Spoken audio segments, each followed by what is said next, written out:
Right. சொல்லுங்க பிள்ளைகள, எனக்கு இதுல எது நேர் மூலப்பொருள்? இப்ப நம்ம பார்த்த அந்த ஒரு சாப்பாடு தயாரிப்புல நிறைய மூலப்பொருட்கள் போட்டிருந்தாங்க. பேர் தெரியாத நிறைய மூலப்பொருட்களை சேர்த்திருந்தாங்க. யாராவது சொல்லுங்கம்மா, எது இதுல நேர் மூலப்பொருளா இருக்கும்? அந்த மூலப்பொருள் இல்லாட்டி அந்த பொருளை உற்பத்தி செய்ய முடியாது. உதாரணத்துக்கு யாராவது சொல்லுங்க பார்ப்போம். முட்டை sir. Very good, that's it. So without the egg, oils என்னம்மா? oils sir right. oil இல்ல, எண்ணெய் என்ன கூட இல்லாட்டி கூட நான்ஸ்டிக்ல போட்டு எடுக்கலாம்னு நினைக்கிறேன். அப்படி ஒரு இருக்கு தானே? Okay okay. இருக்கலாம் sir ஆமா ஆமா, அதுக்கு பேர் என்ன சொன்னாங்க? அந்த சாப்பாடு பேர் என்ன? முட்டைக்கோஸ் அல்வானா?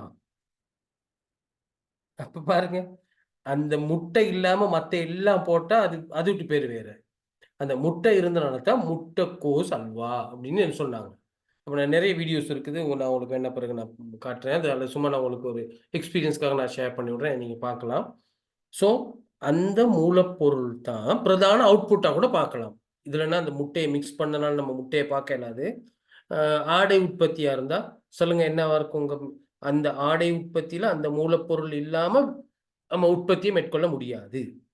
உதாரணத்துக்கு பாருங்க, ஆடை உற்பத்திக்கு பட்டன் தேவைப்படுது, நூல் தேவைப்படுது, ஸ்டிப்ஸ் தேவைப்படுது, அதே போல துணி தேவைப்படுது. அது இல்லாம சில நேரங்கள்ல டிசைன் பண்றதுக்கு வேற ஏதாவது லேடிஸா இருந்தா இந்த ரேந்தை மாதிரி பொருட்கள் தேவைப்படும். ஸோ இந்த இதெல்லாம் மூலப்பொருள் சொல்றோம். இது இருந்து அந்த பிரதானமான ஒரு ஒரு மூலப்பொருள் இருந்தா மட்டும்தான் அந்த உற்பத்தியை மேற்கொள்ள முடியும். அப்ப என்ன இருக்கும் அங்க நேர் மூலப்பொருள்? துணி துணி. எஸ். அதே போல வடை உற்பத்தியில பாருங்க, வெங்காயம் இருக்குது, சில்லி இருக்குது, எண்ணெய் இருக்குது. அதே போல நீங்க சொன்னீங்க, வேற மிளகு, அந்த கடுகு, சீரகம், வெந்தயம் எல்லாம் போடலாம். ஆனால் ஒரு மூலப்பொருள் இல்லாட்டி அல்லது அந்த நேர் மூலப்பொருள் இல்லாட்டி வடை உற்பத்தி செய்ய முடியாது. என்னம்மா அது? உளுந்த மாவு சார். உளுந்த மாவு அல்லது பருப்பு. அப்புறம் 2 உதாரணம் பார்த்தோம். தளபாடமா இருந்தா பலகை. பலகைத்தான் பிரதானமான மூலப்பொருள். அதான் நேர் மூலப்பொருள். வேற ஆணியா இருக்கலாம், நீங்க சொன்ன மாரி கலரிங்கா இருக்கலாம், பாலிஷ் பண்ற லிக்விடா இருக்கலாம், பெயிண்டா இருக்கலாம். இதெல்லாம் நேரில் மூலப்பொருள். அதே போல சப்பாத்து உற்பத்தியா இருந்தா பசை தேவைப்படுது, நூல் தேவைப்படுது நம்மளுக்கு, ரப்பர் தேவைப்படுது, பாலிஷ் தேவைப்படுது. ஆகவே சப்பாத்து உற்பத்திக்கு மிக பிரதானமானது rubber. So direct material, indirect material. Other than the direct material, all are indirect material. அப்ப நம்ம நேர் மூலப்பொருள் என்பது உற்பத்தி அதிகரிக்கணும்னு சொன்னா விகிதாசார ரீதியில் அதிகரிக்கணும். உதாரணத்துக்கு இப்படி வச்சுக்கோங்களேன், ஒரு வடை உற்பத்திக்கு ஒரு வடைக்கு 10 கிராம் மா தேவைப்படுது, உளுத்தம் மா தேவைப்படுது. வடை உற்பத்திக்கு 10 கிராம் உளுந்தமா தேவைப்படுது. ஸோ 2 வடையை உற்பத்தி செய்யறதுன்னா 20 கிராம் தேவைப்படும். 3 வடை உற்பத்தி செய்யறதுன்னா 30 கிராம் தேவைப்படும். 10 உற்பத்தி செய்யறதா இருந்தா 100 கிராம். ஆனால் வெங்காயத்தை பொறுத்தவரையில 50 கிராம் வாங்கிட்டு வந்து ஒரு வடைக்கும் அந்த 50 கிராமை யூஸ் பண்ணலாம். 2 வடை உற்பத்தி செய்யற நேரமும் அந்த 50 கிராமை யூஸ் பண்ணிக்கொள்ளும். 10 வடை உற்பத்தி செய்யற நேரமும் அதே 50 கிராம் வெங்காயத்தை யூஸ் பண்ணிக்கொள்றோம். ஸோ டேஸ்ட்ல வித்தியாசப்படும், ஆனால் உற்பத்தியை மேற்கொள்ளலாம். இன்னொரு உதாரணம் சொல்றேன் உங்களுக்கு. ஒரு சேட்டை உற்பத்தி செய்யறதுக்கு 1 மீட்டர் துணின்னு சொன்னா 5 சேட்டை உற்பத்தி செய்யறதுக்கு 5 மீட்டர் துணி தேவைப்படும். ஆனால் வேற அதுக்கு போடுற அந்த சொல்லுங்களேன், கலரிங்னு வச்சுக்கோங்களேன். கலர் சில நேரங்களில் கொஞ்சம் வித்தியாசப்படலாம் தான். ஸ்டாண்டர்டை பத்தி நான் பேசல. ஆனா நீங்க வாங்கிட்டு வர்றீங்க 1 லிட்டர் அல்லது 1 பாட்டில்ல கலரிங் வாங்கிட்டு வந்து ஒரு சேட் யூஸ் பண்ற நேரம், உற்பத்தி செய்யற நேரமும் அந்த கலரிங் யூஸ் பண்றீங்க. 2 சேட்டுக்கும் அதை அதே பாட்டில யூஸ் பண்றீங்க. 10 பாட்டிலுக்கும் அதே லிக்விடை யூஸ் பண்றீங்கன்னு வச்சுக்கொள்ளுங்க. அப்ப நான் என்ன சொல்ல வரேன்னு சொன்னா, உற்பத்தி அதிகரிக்கிறதுக்கேற்ப விகிதாசார ரீதியில அதிகரிச்சுக்கிட்டு போனா அது டிரெக்ட் மெட்டீரியலும், உற்பத்தி அதிகரிப்பிற்கேற்ப விகிதாசார ரீதியில அதிகரிக்காட்டி அது நேரில் மூலப்பொருள்னு சொல்லுவோம். ஸோ நான் இங்க ஸ்டாண்டர்டை பத்தி பேசல, குவாலிட்டியை பத்தி பேசல. I talking only about the unit. Okay. இப்போ உங்களுக்கு விளங்கி இருக்கும்னு நினைக்கிறேன். Direct material, indirect material. பெரும்பாலும் அந்த அவுட்புட்ல நம்ம அவதானிக்கக்கூடிய இதுதான் பிரதானமான மூலப்பொருளா இருக்கும். உதாரணத்துக்கு மேசையை நம்ம பார்க்குற நேரம் அதில் உள்ள ஆணியை கூட நம்மளால பார்க்க முடியாது. அதில் உள்ள கம்மை பார்க்க முடியாது. பெரும்பாலும் பலகையை பார்க்கலாம். ஆடை உற்பத்தியில நேரம் நீங்க யோசிக்க கூடாது பட்டனை பார்க்குறோம்ட்டு. மிக பிரதானமானது துணித்தான். பான் உற்பத்தியில நீங்க ஈஸ்ட்டை பார்க்க இயலாது. அதுல போட்டிருக்க மார்ஜரினை பார்க்க இயலாது. அதுல போட்டிருக்க சீனியை பார்க்க இயலாது. அதுல போட்டிருக்க ஈஸ்ட்டை பார்க்க இயலாது. ஆனா ஓவரால் பார்க்குற நேரம் மாவு. அதே போல தான் வடையில நீங்க பார்த்தீங்கன்னா வெங்காயத்தை பார்க்க முடியாது, மிளகாயை பார்க்க முடியாது. அதே மெட்டீரியல்ஸை பார்க்க இல்லாட்டியும் பெரும்பாலும் அதில் உள்ள உளுந்து மாவு, அந்த உளுந்த நம்ம பெரும்பாலும் வடையில பார்க்குறோம். ஸோ ஒரு அண்டர்ஸ்டாண்டிங்காக தான் சொல்றேன். நம்ம மேக்ஸ் ரீதி அக்கௌண்டிங் ரீதியில தான் பார்க்குறோம். அதை சயின்டிஃபிக்காக நீங்கள் யோசிச்சிடக்கூடாது இது இல்லை தானே அப்படின்ட்டு. ஓகே, இப்போ உங்களுக்கு விளங்கியிருக்கும் டிரெக்ட் மெட்டீரியல்னா என்ன, இன்டிரெக்ட் மெட்டீரியல் என்ன. ரைட். லைக்வைஸ் லேபர்னா யாரு இல்லாட்டி அந்த உற்பத்தியை மேற்கொள்ள முடியாதோ அவருக்கு வழங்குற கூலி நேர்கூலின்னு சொல்லி சொல்லுவோம். அப்ப நான் உங்களுக்கு விளங்குறதுக்காக தான் சொல்றேன். இதுதான் வரைவிலக்கணம் இல்லை. எந்த நபர் உதாரணத்துக்கு அந்த பிஸ்கட் உற்பத்தியில பாத்தீங்கன்னா அந்த ஒருத்தர் தான் இருந்திருப்பார்னு நினைக்கிறேன். யார் நேரடியாக உற்பத்தியில் ஈடுபடுறாரோ அவருக்கு வழங்குறது நேர்கூலினும், அந்த உற்பத்தியாளர் தவிர்ந்த ஏனைய நபர்களுக்கு வழங்குற கூலிகள் இபிஎஃப்ஆ இருக்கலாம், இடிஎஃப்ஆ இருக்கலாம், போனஸா இருக்கலாம். இதெல்லாம் நேரில்னு சொல்லி சொல்றோம். உதாரணத்துக்கு மேசை உற்பத்தின்னு சொன்னா அவர் என்ன சொல்லுவோம், தச்சர்னு சொல்லி சொல்லுவோம். அவருக்கு கொடுக்கிற கூலி தான் நேர்கூலி. ஒரு அலகு உற்பத்தி செஞ்சா இவ்வளவு, 2 அலகு உற்பத்தி செஞ்சா இவ்வளவுன்னு சொல்லி சொல்லுவோம். முகாமையாளர் இருக்கலாம், அங்க உள்ள சிற்றூழியரா இருக்கலாம், காவலாளியா இருக்கலாம், மேற்பார்வையாளர் இருக்கலாம், கணக்காளரா இருக்கலாம். இவங்க எல்லாருக்கும் கொடுக்கிற கூலிய நேரில் கூலின்னு சொல்லி சொல்லுவோம். ஏன் அப்படி சொல்றோம்? அந்த ஒரு அலகுக்காக ஏற்பட்ட கிரயத்தை திட்டவட்டமாக இனங்காணக்கூடியதாக இருந்தா அது நேர் கிரயம் சொல்லி, நேர் ஊழிய கிரயம் சொல்லி சொல்றோம். ஒவ்வொரு அலகு உற்பத்திக்கு ஏற்ப அவருக்கு நம்ம வழங்குவோம்.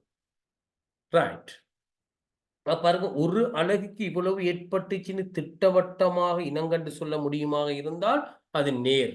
உதாரணத்துக்கு நீங்க பாத்தீங்கன்னா ஒரு வடைக்கு இவ்வளவு மாவு, உளுந்த மாவு போயிருக்குன்னு சொல்ல இயலுமே தவிர வெங்காயம் எவ்வளவு போயிருக்கு, மிளகாய் எவ்வளவு போயிருக்குது, அதுல உள்ள கறிவேப்பிலை எவ்வளவு போயிருக்குது, எண்ணெய் எவ்வளவு போயிருக்குன்னு நம்மளால திட்டவட்டமா சொல்ல முடியாது. அதே போல ஒரு மேசையை எடுத்துக்கிட்டீங்கன்னா அந்த மேசைக்கு எவ்வளவு பலகை போயிருக்குன்னு பார்த்து சொல்லாமே தவிர எத்தனை ஆணி போயிருக்குன்னு நம்மளால பார்க்க முடியாது, எவ்வளவு கம் போயிருக்குன்னு சொல்லி பார்க்க முடியாது, எவ்வளவு பெயிண்ட் போயிருக்குன்னு சொல்லி நம்மளால கண்டுபிடிச்சு சொல்ல முடியாது.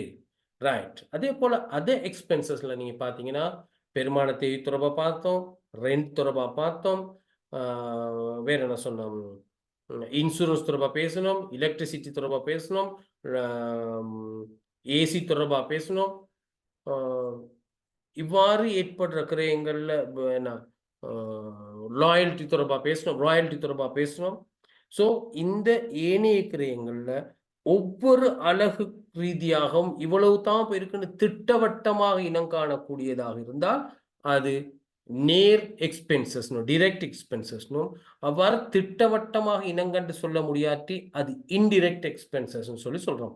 உதாரணத்துக்கு நான் சொன்னேன் அந்த லாயல்ட்டிங்கிறது, சாரி ராயல்ட்டி இறைன்னு சொல்றது, அந்த ஒவ்வொரு அலகு உற்பத்தி செய்யற நேரமும் உங்களுக்கு நான் 5 ரூபாய் தரேன். அப்போ ஒரு டெடிபே வடிவத்துல ஒரு பிஸ்கட் உற்பத்தி செஞ்சா 5 ரூபாய், 2 பிஸ்கட் உற்பத்தி செஞ்சா 10 ரூபாய், 20 பிஸ்கட் உற்பத்தி செஞ்சா 100 ரூபீஸ் பே பண்ணணும்.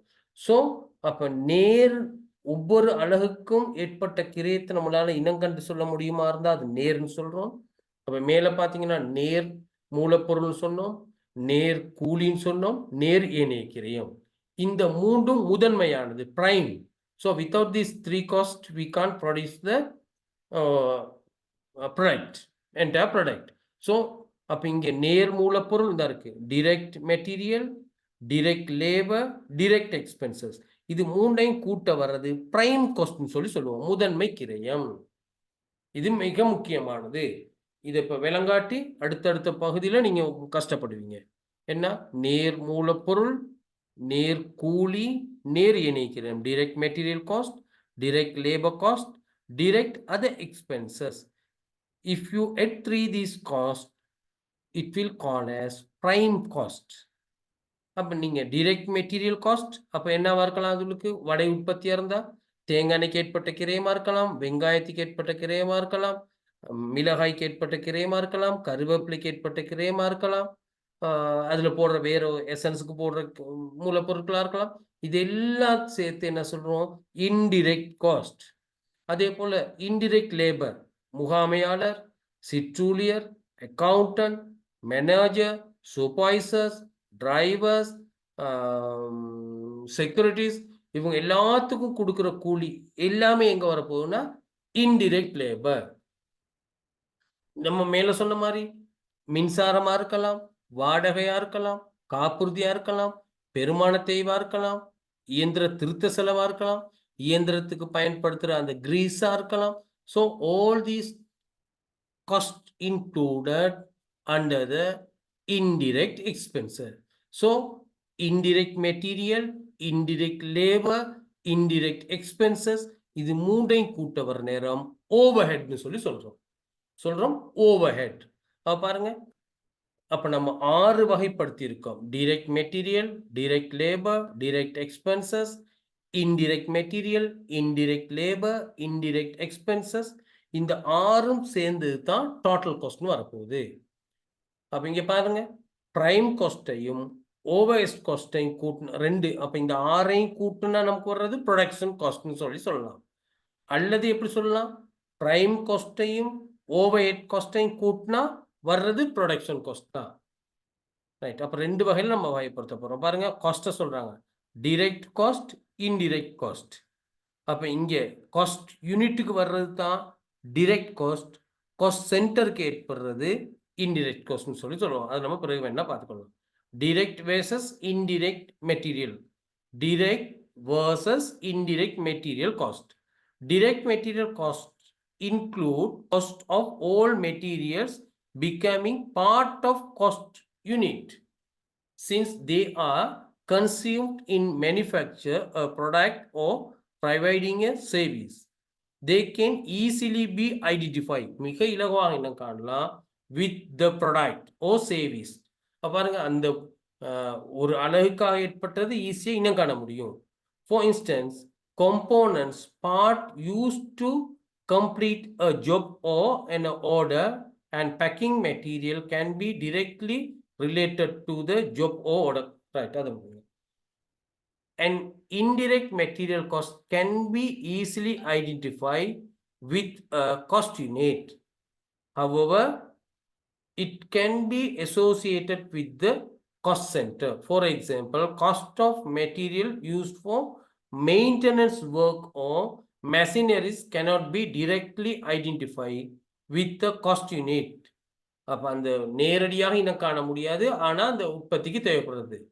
Okay, direct or direct labors சொல்றாங்க. அதை தான் சொல்றாங்க. Direct labor cost include all wages paid for the labor for the time, either basic hours or spent on manufacturing of a product or providing a service.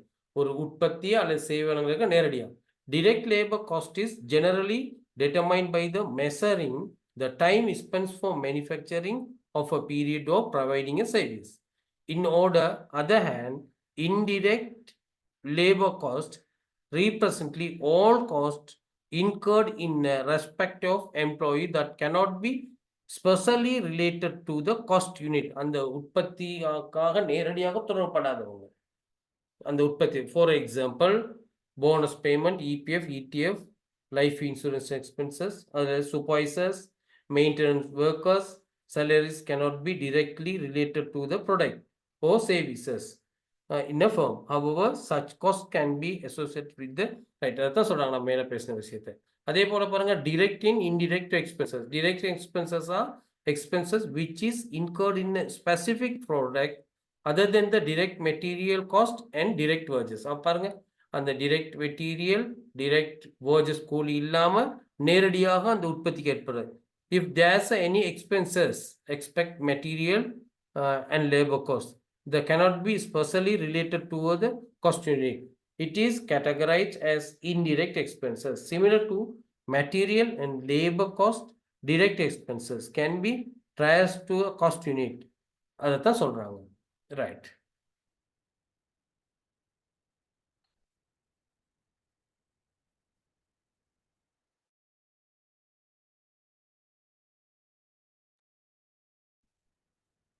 Right. இப்போ கொஞ்சம் கேள்வி இருக்குது பாருங்க. Labour charges for instance of equipment. ஒரு equipment-ஐ பயன்படுத்துறதுக்காக ஏற்படுற labour charges சொல்றாங்க direct labour cost. Right. Cost for cleaning materials. இப்போ பாருங்க, கிளீனிங் மெட்டீரியலுக்காக ஏற்படுற செலவு சொல்றாங்க இங்க இன்டிரெக்ட் மெட்டீரியல்ஸ்னு. அடுத்து சொல்றாங்க sales commission as paid for. இது வந்து ஒரு உற்பத்திக்காக வழங்குறது சொல்றாங்க, அது டைரக்ட் எக்ஸ்பென்சஸ் சொல்றாங்க. ஓவர் டைம் ப்ரீமியம், அது நம்ம சொல்றோம் indirect labour cost. Fuel allowance indirect. salaries paid to the production manager, அதெல்லாம் இன்டிரெக்ட் லேபர் காஸ்ட்டை சொல்றாங்க. ரைட். அப்போ நம்ம இது வரைக்கும் பார்த்த விஷயத்துல ஏதாவது சந்தேகம் இருந்தா கேளுங்க, திரும்ப ஒருக்கா பார்ப்போம். Direct materials, direct labour cost, direct expenses, அது இல்லாமல் indirect material, indirect labour, indirect expenses. அப்போ இது மூண்டையும் கூட்ட வர்றது பிரைம் காஸ்ட்னும், இந்த இன்டிரெக்ட் மூண்டையும் கூட்ட வர்றது ஓவர்ஹெட்னு சொல்லி சொல்றோம்.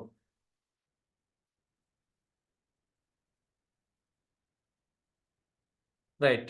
பேசுங்க பிள்ளைகள். யாராவது இதுல எனக்கு டைரக்ட் மெட்டீரியல் இனங்காண்றது பிரச்சனையா இருக்குது, இன்டிரெக்ட் மெட்டீரியல் இனங்காண்றது பிரச்சனையா இருக்குது, டைரக்ட் எக்ஸ்பென்சஸ் இனங்காண்றது பிரச்சனையா இருக்குமா இருந்தால் நீங்க சொல்லுங்க. இதுதான் பேசிக். இந்த ஃபண்டமெண்டலை வச்சு தான் அடுத்த பகுதி நம்ம பார்க்க போறோம். அந்த இதுக்கு அடுத்த கிளாஸ் பிறகு ஒன்றுமே விளங்காம போயிடும். இது விளங்காமை இருந்தால் ப்ளீஸ் சொல்லுங்க.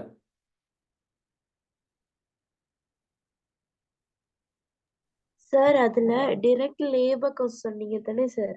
எஸ். அவங்களுக்கு அந்த டைரக்டாவில் அந்த லேபருக்கு நாங்க பே பண்ற இபிஎஃப் இடிஎஃப் போனஸ் அது கூட இன்டைரக்ட்ல தான் வருமா sir? No no no no.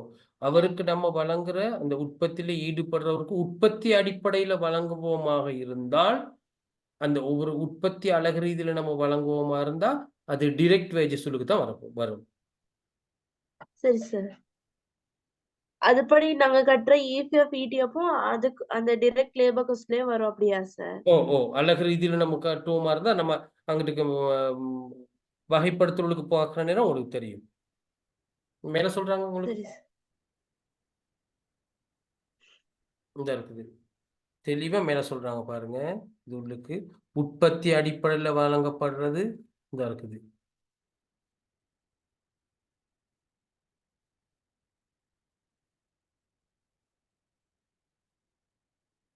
Labour cost consist all.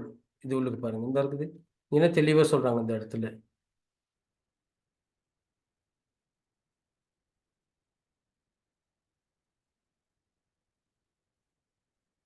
இந்த இருக்கு பாருங்க. direct labor cost include all wages paid for a labor for the time either as basic hours or overtime. இந்த இருக்குது. இதுதான் கேக்குறீங்க. இந்த இருக்குது basic hours or overtime அடிப்படையில் spend on the manufacture of a product or providing a service. Direct labor cost is generally determined by measuring time spent for manufacturing of product or providing a service. அதாவது உற்பத்தியை வழங்குறதுக்காக வழங்கப்படுற அந்த உற்பத்தியில நேரடியாக ஈடுபடுறவங்களுக்காக வழங்குற expenses தான் நம்ம சொல்றோம். சரி. கொடுக்குற எல்லா கொடுப்பனவும் வரும் அப்படிதானே ஓ சார்? ஓ ஓ நம்ம அங்க பார்க்குற நேரம் அந்த சேலரி ஸ்கேன் ப்ரிப்பேர் பண்ற நேரம் பார்க்கலாம். Okay sir.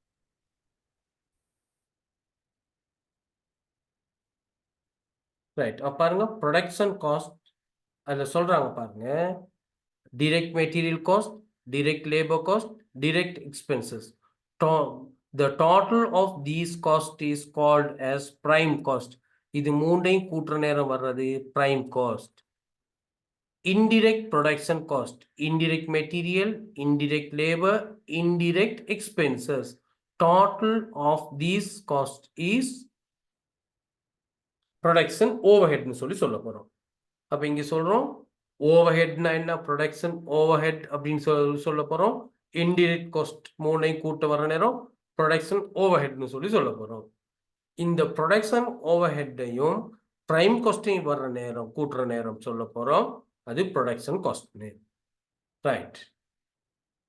இது இல்லாம இந்த எக்ஸ்பென்சஸ் அதர் எக்ஸ்பென்சஸ் உள்ளுக்கு வர்றத நம்ம மேலும் வகைப்படுத்த போறோம். அட்மினிஸ்ட்ரேஷன் காஸ்ட்னு சொல்றோம், செல்லிங் அண்ட் டிஸ்ட்ரிபியூஷன் காஸ்ட்னு சொல்றோம், ஃபைனான்சியல் காஸ்ட்னு சொல்ல போறோம். அப்ப இங்க பாத்தீங்கன்னு சொன்னா இந்த அதர் எக்ஸ்பென்சஸ் உள்ளுக்கு வர போறதுல ஒன்று டிரெக்டா ப்ரொடக்ஷனோட சம்மந்தப்பட்ட காஸ்ட்டும் வரும், ப்ரொடக்ஷனோட சம்மந்தப்படாத காஸ்ட்டும் வரப்போகுது. உற்பத்தியோட தொடர்பு பட்டதும் வரும், உற்பத்தியோட தொடர்புபடாத சில காஸ்ட்டும் வரும். உதாரணத்துக்கு இப்படி வச்சுக்கொள்ளுங்க, ஒரு பெரிய ஃபேக்டரியில அந்த பொருளை உற்பத்தி செய்து மார்க்கெட்டுக்கு கொண்டு போயிட்டு மார்க்கெட்ல உள்ள அந்த கடைக்கு கொண்டு போயிட்டு டிஸ்ட்ரிபியூட் பண்றாங்க. அதுக்கு ஒரு வாகனம் போகுது. அப்ப இங்க பாத்தீங்கன்னா அந்த ஃபேக்டரி உள்ளுக்கு ஏற்படுற காஸ்ட் எல்லாம் உற்பத்திக்காக ஏற்படுற காஸ்டாகவும், அந்த உற்பத்தியை கொண்டு போயிட்டு டிஸ்ட்ரிபியூட் பண்ற நேரம் அதுக்கு ஏற்படுற காஸ்ட்டை சொல்றோம் செல்லிங் அண்ட் டிஸ்ட்ரிபியூட் காஸ்ட். அப்ப அதுவும் அந்த அதர் எக்ஸ்பென்சஸ் உள்ளுக்கு தான் வரப்போகுது. பாருங்க, அதர் எக்ஸ்பென்சஸ்ங்கிறது உள்ளுக்கு நான் இப்ப பேச போனா வாடகையா இருக்கலாம், மின் கட்டணமா இருக்கலாம், டிப்ரிசியேஷனா இருக்கலாம், ஒரு லாரியை வச்சு நம்ம டிஸ்ட்ரிபியூட் பண்றோம், அந்த லொரிக்கு ஏற்படுற ஃபியூலா இருக்கலாம், அந்த லொரிக்கு ஏற்படுற டிஸ்ட்ரிபியூஷனா இருக்கலாம், அல்லது இந்த பொருளை உற்பத்தி செய்யறதுக்காக ஒரு விற்பனை நிலையத்தை வச்சிருக்கோம், அந்த விற்பனை நிலையத்துக்கு கொடுக்கிற கூலியாக இருக்கலாம், அல்லது அந்த பொருட்களை விற்பனை செய்யற நபருக்கு கொடுக்கிற சம்பளமாக இருக்கலாம், அது இல்லாம வங்கியில கடன் வாங்கியிருந்தா அதுக்கு கொடுக்குற வட்டியா இருக்கலாம். எல்லாமே எங்க இன்க்ளூட் ஆக போகுது, அதர் எக்ஸ்பென்சஸ் உள்ளுக்கு தான் வரப்போகுது. அப்ப அந்த அதர் எக்ஸ்பென்சஸ் பிரதானமாக 2 வகைப்படுத்துறோம். உற்பத்தியோட தொடர்புபட்ட அதர் எக்ஸ்பென்சஸ், உற்பத்தியோட தொடர்புபடாத எக்ஸ்பென்சஸ். ரைட், அதுக்கு நான் உங்களுக்கு காட்டுறேன். அது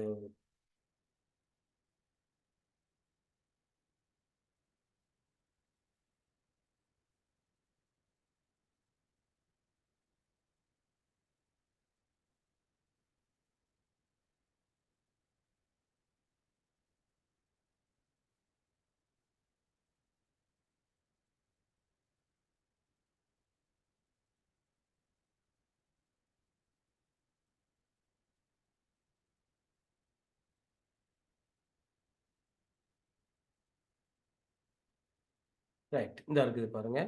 டோட்டல் காஸ்ட் எப்படி வகைப்படுத்துறோம்னு சொன்னா டிரெக்ட் காஸ்ட், இன்டிரெக்ட் காஸ்ட். அப்ப டிரெக்ட் காஸ்ட்ல டிரெக்ட் மெட்டீரியல் காஸ்ட் வருது. நான் பேசுறது விளங்குதாமா உங்களுக்கு? இந்த மைக் ரைட், ஓகே. இந்த மைக் இண்டிகேட் ஆகல, அதான் கேட்டேன். இங்க பாருங்க, டிரெக்ட் மெட்டீரியல்னு சொல்றோம், டிரெக்ட் லேபர்னு சொல்றோம், டிரெக்ட் எக்ஸ்பென்சஸ்ன்னு சொல்றோம். அதே போல இன்டிரெக்டை பார்த்தீங்கன்னா indirect material, indirect labour, indirect expenses.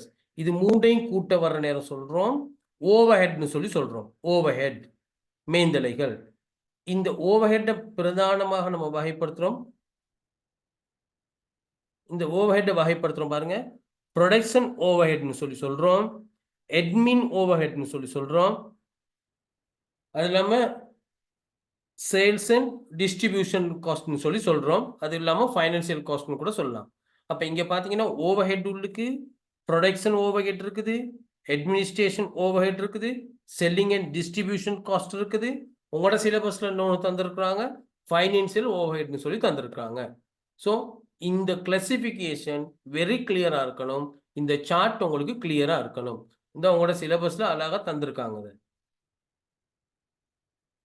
இந்த தந்திருக்கிறாங்க, இந்த கிளாசிஃபிகேஷன் ஆஃப் ப்ரொடக்ஷன் காஸ்ட் இங்கே தந்திருக்கிறாங்க. அது இல்லாமல் அட்மினிஸ்ட்ரேஷன் காஸ்ட்டை தந்திருக்காங்க, செல்லிங் அண்ட் டிஸ்ட்ரிபியூஷன் காஸ்ட் தந்திருக்காங்க, ஃபைனான்சியல் காஸ்ட்டையும் தந்திருக்காங்க. இதெல்லாம் எது உள்ளுக்கு வரப்போகுது? அதர் எக்ஸ்பென்சஸ் உள்ளுக்கு வரப்போகுது. இந்த இருக்குது காஸ்ட், ப்ரொடக்ஷன் காஸ்ட், நான் ப்ரொடக்ஷன் காஸ்ட். இந்த பாருங்க, ப்ரொடக்ஷன் காஸ்ட் உள்ளுக்கு சொல்றாங்க என்ன, direct material, direct labour, direct எக்ஸ்பென்சஸ்ன்னு சொல்லி சொல்றாங்க. அதே போல பாருங்க, indirect material, indirect labour, indirect expenses. இத எப்படி வந்திருக்காங்க இங்க பாருங்க, administration cost, selling and distribution cost, financial cost. இது இவ்வளவும் காஸ்ட் சென்டருக்கு ஏற்பட போகுது. இதை நல்லா விளங்கிக்கொள்ளணும் நீங்க. இந்த காஸ்ட் கிளாசிஃபிகேஷனும் உங்களுக்கு கேட்பாங்க. எப்படி ப்ரொடக்ஷன் காஸ்ட், நான் ப்ரொடக்ஷன் காஸ்ட். இந்த நான் ப்ரொடக்ஷன் காஸ்ட்டும் ஒரு ஓவர்ஹெட் தான், இந்த இன்டிரெக்டும் ஒரு ஓவர்ஹெட் தான். அவை ஓவர்ஹெட்டை நம்ம பெரும்பாலும் ப்ரொடக்ஷன் காஸ்ட்னு சொல்றோம், நான் ப்ரொடக்ஷன் காஸ்டோட ரிலேட்டிவ்னு சொல்லி சொல்ல போறோம். இதில் தந்திருக்காங்க பாருங்க, manufacturing company has incurred cost respect of following: electricity and gas used for operating machinery. Electricity and gas used for operating machines. என்ன வர்க்க போகுது? இது கேட்குறாங்க டிரெக்டா என்னன்னு கேட்குறாங்க. இது வந்து ப்ரொடக்ஷன் ஓவர்ஹெட், உற்பத்தி மேந்தலை. மெயின்டெனன்ஸ் ஆஃப் டெலிவரி வெஹிக்கிள், இந்த பாருங்க, மெயின்டெனன்ஸ் ஆஃப் டெலிவரி வெஹிக்கிள், அதாவது பொருட்களை விநியோகிக்கிறதுக்காக பயன்படுத்துகிற அந்த மோட்டார் வாகனத்துக்கு ஏற்படுற செலவுன்னு சொல்றாங்க. இது வந்து டிஸ்ட்ரிபியூஷன் காஸ்ட். டிஸ்ட்ரிபியூஷன் காஸ்ட் இது வந்து உற்பத்தியோட தொடர்படாத ஒரு செலவை சொல்றோம். இந்த இருக்குது செல்லிங் அண்ட் டிஸ்ட்ரிபியூஷன் ஓவர்ஹெட் மேந்தலை தான். அடுத்து சொல்றாங்க பாருங்க, மெயின்டெனன்ஸ் ஆஃப் ஆஃபீஸ் எக்யூப்மெண்ட்ஸ். ஆகவே காரியாலயத்தில் உள்ள, உற்பத்தி தொழிற்சாலையில் உள்ளது இல்லை, காரியாலயத்தில் உள்ள தளபாடங்களை மெயின்டைன் பண்றதுக்காக ஏற்படுற செலவு. இது வந்து அட்மினிஸ்ட்ரேஷன் காஸ்ட்னு சொல்லி சொல்ல போறோம். சி அட்மினிஸ்ட்ரேஷன் ஓவர்ஹெட்னு சொல்லி சொல்ல போறோம். C D depreciation of factory building. இந்த பாருங்க, டிப்ரிசியேஷன் ஆஃப் ஃபேக்டரி பில்டிங் இது வந்து இன்டிரெக்ட் அதர் எக்ஸ்பென்சஸ். ப்ரொடக்ஷன் உற்பத்தியோடு தொடர்பட்ட நேரடி செலவுன்னு சொல்லி சொல்றோம். இந்த இருக்குது ப்ரொடக்ஷன் ஓவர்ஹெட், உற்பத்தியோடு தொடர்புடையது. டிப்ரிசியேஷன் ஆஃப் டெலிவரி வெஹிக்கிள், பொருட்களை விநியோகிக்கிறதுக்காக ஏற்படுற மோட்டார் வாகனத்துக்கு ஏற்பட்ட பெருமான தேய்வு. டி இது வந்து என்ன இருக்க போகுது? Distribution cost. D sorry E selling and distribution cost. E depreciation of office equipments. அடுத்து பாருங்க, salaries of production managers and supervisors. அப்ப என்ன நம்ம சொன்னோம், அங்க உற்பத்தி தொழிற்சாலையில் உள்ள மேனேஜர்ஸ்க்கும் சூப்பர்வைசர்ஸுக்கும் கொடுக்கிறது. அப்ப இங்கே இது வந்து ப்ரொடக்ஷன் ஓவர்ஹெட்னு சொல்லுவோம், உற்பத்தி மேந்தலை. இது வந்து உற்பத்தி மேந்தலை, ப்ரொடக்ஷன் ஓவர்ஹெட்னு சொல்லி சொல்றாங்க. ஜி ஹெச் என்ன கேட்குறாங்க? Rent and rates of office building. பாருங்க, காரியாலயத்துக்கு கொடுக்கிறது. அப்ப இது என்ன? உற்பத்தியோட தொடர்புபடாத நிர்வாக மேந்தலை, அட்மினிஸ்ட்ரேஷன் ஓவர்ஹெட். அடுத்து wages paid to the production workers, உற்பத்தியாளர்களுக்கு கொடுக்கிற சம்பளம், direct labor cost,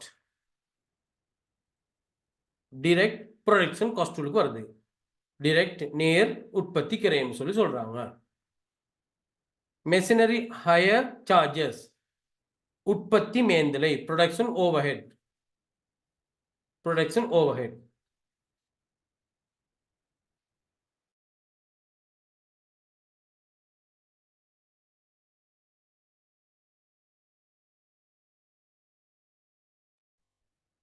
ரைட். அடுத்ததெல்லாம் பாருங்க, ட்ரேட் டிஸ்கவுண்ட், வியாபார கழிவு, அதுவும் selling and distribution cost. Sellers paid to the salesman, selling and distribution காஸ்ட்னு சொல்றாங்க. Sales promotion expenses, fuel to the delivery vehicle. அப்போ இப்படி உங்களுக்கு சில காஸ்ட்டை கொடுத்துட்டு, இந்த காஸ்ட் வந்து எதோட சம்மந்தப்பட்டது எப்படி சொல்றாங்க? கேட்குற கேள்விக்கேற்ப நாங்கள் சொல்ல தெரியணும். டிரெக்ட் மெட்டீரியலா, இன்டிரெக்ட் மெட்டீரியலா, direct wages-ஆ, indirect wages-ஆ, direct expenses-ஆ, indirect expenses-ஆ, அதுலயும் ப்ரொடக்ஷனோட சம்மந்தப்பட்டதா, ப்ரொடக்ஷனோட சம்மந்தப்படாததா. அப்ப விநியோகித்தலுக்காக ஏற்படுறதெல்லாம் செல்லிங் அண்ட் டிஸ்ட்ரிபியூஷன் காஸ்ட்னு சொல்றோம். மோட்டார் வெஹிக்கிள் டிஸ்ட்ரிபியூஷனுக்காக யூஸ் பண்ணுற மோட்டார் வெஹிக்கிளுக்குரிய ஃபியூலாக இருக்கலாம், டிப்ரிசியேஷனாக இருக்கலாம், டிரைவர்ஸ் சேலரியாக இருக்கலாம். அதே போல் ஆஃபீஸ் எக்யூப்மெண்ட்ஸோட டிஸ்ட்ரிபியூஷனாக இருக்கும், டிப்ரிசியேஷனாக இருக்கலாம், அல்லது அதை ரிப்பேரிங்காக இருக்கலாம், மெயின்டெனன்ஸாக இருக்கலாம், அந்த பில்டிங்குரிய ரெண்ட்டாக இருக்கலாம். இதெல்லாம் எங்கே வரப்போகுது? Administration cost. இது உற்பத்தியோட தொடர்படாதது. அப்போ இங்கே கேட்கலாம், இது ப்ரொடக்ஷன் காஸ்ட்டா, நான் ப்ரொடக்ஷன் காஸ்ட்டா, டிரெக்ட் காஸ்ட்டா, இன்டிரெக்ட் காஸ்ட்டா, லேபர் காஸ்ட்டா, மெட்டீரியல் காஸ்ட்டா. அப்போ இது அவ்வளவும் அவங்க கேட்குற கேள்வியை பொறுத்து நம்ம ஆன்சர் பண்ண தெரிஞ்சிருக்கணும். அப்போ இங்கே மாடல் கொஸ்டின் தந்திருக்கிறாங்க, இந்த காஸ்ட்டை இனம் காண்றது தான். இந்த அட்டவணை உங்களுக்கு தெரிஞ்சிருக்கணும். எப்படி ப்ரொடக்ஷன் காஸ்ட், எப்படி டிரெக்ட் ப்ரொடக்ஷன் காஸ்ட் எப்படி வருது, இன்டிரெக்ட் ப்ரொடக்ஷன் காஸ்ட் எப்படி வருது. அப்போ இந்த இன்டிரெக்ட் மூணையும் கூட்டுற நேரம் ஓவர்ஹெட்னு சொல்லி சொல்கிறோம். ப்ரொடக்ஷன் ஓவர்ஹெட்னு சொல்கிறோம், டிஸ்ட்ரிபியூஷன் ஓவர்ஹெட்னு சொல்லி சொல்கிறோம், செல்லிங் அண்ட் டிஸ்ட்ரிபியூஷன் ஓவர்ஹெட்னு சொல்கிறோம். அதே போல் ஃபைனான்சியல் ஓவர்ஹெட்னு சொல்லி சொல்கிறாங்க, அட்மினிஸ்ட்ரேஷன் ஓவர்ஹெட்னு சொல்லி சொல்கிறாங்க. அப்போ இந்த இன்டிரெக்ட் காஸ்ட்டை தான் நம் ப்ரொடக்ஷனோட சம்மந்தப்பட்டதுன்னு சொல்கிறாங்க, ப்ரொடக்ஷனோட சம்மந்தப்படாதுன்னு சொல்கிறாங்க. அப்போ அவங்க கேட்குற கேள்விக்கேற்ப நம்ம சொல்லியிருந்தா direct labour cost, indirect material cost, direct expenses. இந்த கிளாசிஃபை பண்ண சொல்கிறது தான் இந்த பாடமே, காஸ்ட் கிளாசிஃபிகேஷன். அப்போ இந்த கணக்கு செய்ய சொல்லலை, இதை இனங்கண்டு சொல்கிறாங்க. இதில் ஏதாவது பிரச்சனை இருந்தால் கேளுங்க.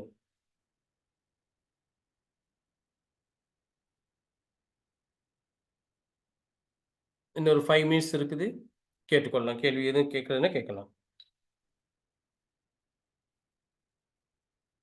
ரைட், எனக்கு சொல்லுங்க பிள்ளைகள், கூகுள் மீட்ல செய்தா உங்களால ஃபாலோ பண்ணிக்கிற இயலுமா?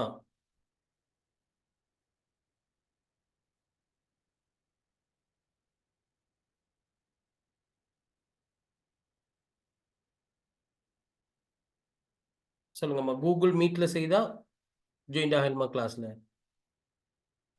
ஓ சார்.